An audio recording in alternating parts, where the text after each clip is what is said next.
दोस्तों, हिंदू धर्म में प्रत्येक प्राणी की मृत्यु के बाद उसका अंतिम संस्कार पूर्ण विधि विधान से किया जाता है। यह नियम प्रत्येक स्त्री और पुरुष के लिए समान है।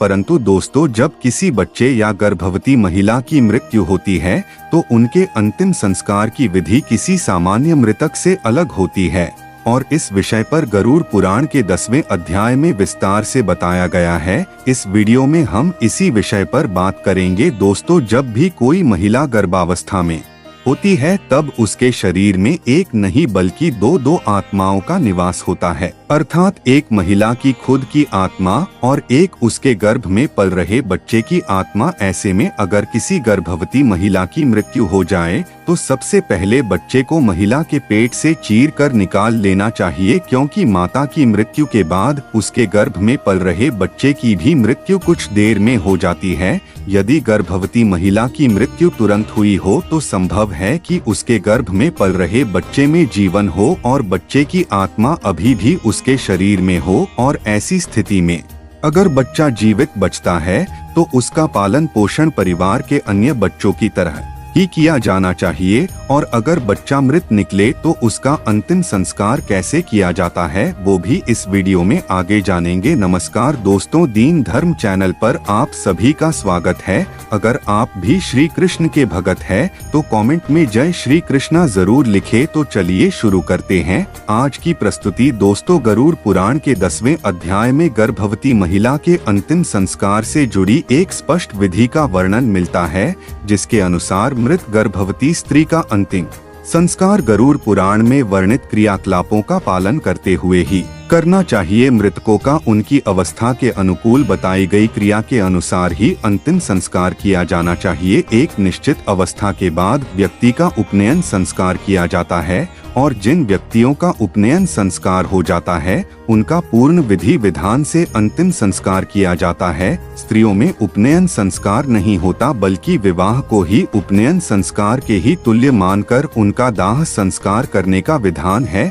अतः किसी स्त्री की मृत्यु के पश्चात शय्यादान, गोदान, घटदान, अष्टमहादान आदि क्रियाएं करना अनिवार्य है। गरुड़ पुराण में ये भी बताया गया है कि जब किसी गर्भवती महिला के पति की मृत्यु हो जाती है तो इस अवस्था में उसे धैर्य और संयम का परिचय देना चाहिए। गर्भवती महिला को चिता के साथ सती नहीं होना चाहिए, बल्कि बच्चे को जन्म देकर उसका पालन पोषण करना चाहिए। और जब वह बड़ा हो जाए, अर्थात खुद का ध्यान रखने योग्य हो जाए, तो महिला अपनी इच्छानुसार अपना देह त्याग सकती है।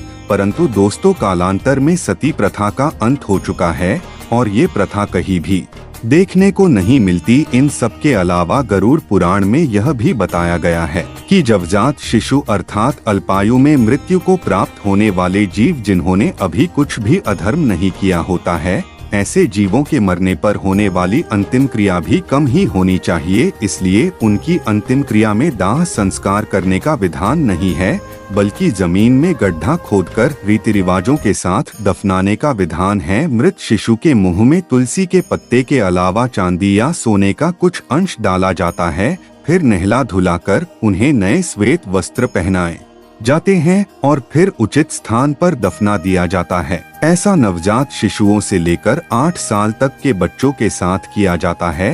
हिंदू धर्म ग्रंथों में बताया गया है कि इसी उम्र के बाद बच्चे उपनयन अवस्था में पहुंचते हैं और इस अवस्था से पहले मरने वाले बच्चों को अग्नि से पवित्र होने की कोई जरूरत नहीं होती। इस अवस्था से पहले बच्चे पाप रहित होते हैं। दोस्तों, यही कारण है कि इस अवस्था में पहुंचने से पहले बच्चों को जनेऊ भी नहीं पहनाया जाता। वहीं 8 साल से अधिक आयु वाले बच्चों के लिए दाह संस्कार करने का प्रावधान है और ये क्रिया तब तक संपूर्ण नहीं मानी जाती जब तक उसे मृत बच्चे के अंतिम संस्कार के पश्चात उसकी अस्थियों को गंगा में विसर्जित नहीं कर दिया जाता। इसी के साथ गर्भवती महिला की मृत्यु के पश्चात मां के गर्भ से निकले मृत नवजात शिशु के शव को दूध में बहाने की बात कही गई है।